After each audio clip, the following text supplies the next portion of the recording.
Jamili. Saya mahasiswa jurusan Kesehatan Masyarakat semester 6. Di video ini saya akan membahas tentang pencemaran tanah.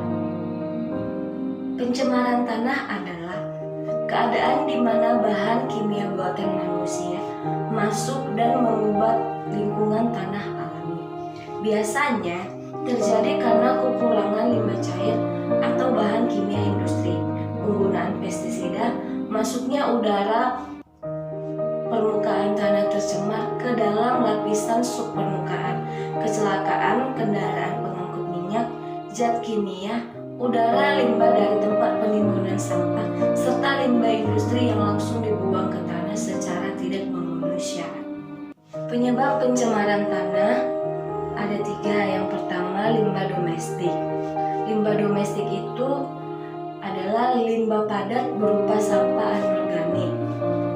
Jenis sampah ini sampah yang tidak dapat diuraikan oleh mikroorganisme, misalnya seperti kantong plastik, bekas kaleng minuman, bekas botol plastik, dan sebagainya. Ada juga limbah cair yang berupa tinja, deterjen, oli yang jika meresap ke dalam tanah akan merusak isi udara tanah, bahkan dapat membunuh mikroorganisme di dalam tanah. Yang kedua yaitu limbah industri. Limbah industri ini berupa limbah padat yang merupakan hasil buangan industri berupa padatan, seperti lumpur, bubur yang berasal dari proses pengolahan, misalnya seperti sisa pengolahan pabrik gula, bubur, kertas, rayon kayu, lapis, pengawetan buah, ikan, daging, dan lain-lain. Limbah cair ini merupakan hasil pengolahan dalam suatu proses produksi, misalnya seperti sisa-sisa pengolahan industri, pelapisan logam, dan industri kimia lainnya seperti tembaga, timbal, perak, krom, gudang senjata, dan boron. Itu merupakan zat-zat yang dihasilkan dari proses industri pelapisan logam. Dan penyebab yang ketiga adalah limbah pertanian.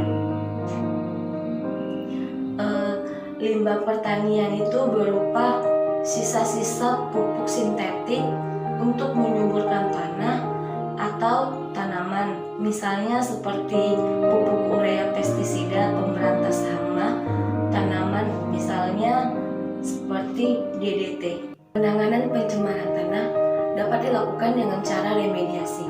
Remediasi merupakan proses pemulihan dari kondisi tanah yang terkontaminasi zat pencemar. Contoh remediasi adalah bioremediasi yang menggunakan mikroorganisme untuk pemulihan dari kondisi tanah. Remediasi terbagi menjadi 2 jenis. Yang pertama, remediasi in situ adalah pembersihan di lokasi. Pembersihan ini lebih murah dan lebih mudah, terdiri dari pembersihan vetting atau injeksi dan bioremediasi. Yang kedua, pembersihan ex situ, meliputi penggalian tanah yang tercemar dan kemudian dibawa ke daerah yang aman. Setelah itu, tanah tersebut dibersihkan dari zat pencemar. Caranya yaitu tanah tersebut disimpan di bak atau tangki yang kedap, kemudian zat pembersih dipompakan ke bak atau tangki tersebut. Selanjutnya, zat pencemar dipompakan keluar dari bak yang kemudian diolah dengan instalasi pengolah air limbah. Pembersihan in situ ini jauh lebih mahal dan lebih rumit. Dan dapat juga dilakukan dengan bioremediasi. Bioremediasi adalah strategi atau proses yang menggunakan mikroorganisme, tanaman maupun enzim dari mikroba maupun tanaman untuk menetralkan sifat beracun dari kontaminan di dalam tanah maupun lingkungan lainnya.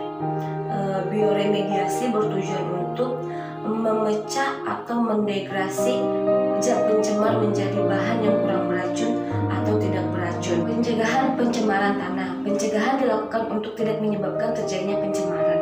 Misalnya mencegah mengurangi terjadinya Bahan pencemar antara lain sampah organik yang dapat membusuk atau diuraikan oleh mikroorganisme, antara lain dapat dilakukan dengan mengukur sampah-sampah dalam tanah secara tertutup dan terbuka, kemudian dapat diolah sebagai kompos atau pupuk. Untuk mengurangi terciumnya bau busuk dari gas-gas yang timbul pada proses pembusukan, maka penguburan sampah dilakukan secara berlapis-lapis dengan tanah. Yang kedua, sampah organik atau anorganik yang tidak dapat dimusnahkan oleh mikroorganisme dapat dilakukan dengan cara membakar sampah-sampah yang dapat terbakar seperti plastik dan serat, baik secara individu maupun dikumpulkan pada suatu tempat yang jauh dari pemukiman. Sampah yang tidak dapat dibakar dapat digiling atau dipotong-potong menjadi partikel-partikel kecil, kemudian dikubur. Yang ketiga, pengolahan terhadap limbah industri yang mengandung logam berat sebelum dibuang ke sungai atau ke tempat pembuangan agar dilakukan proses pemurnian.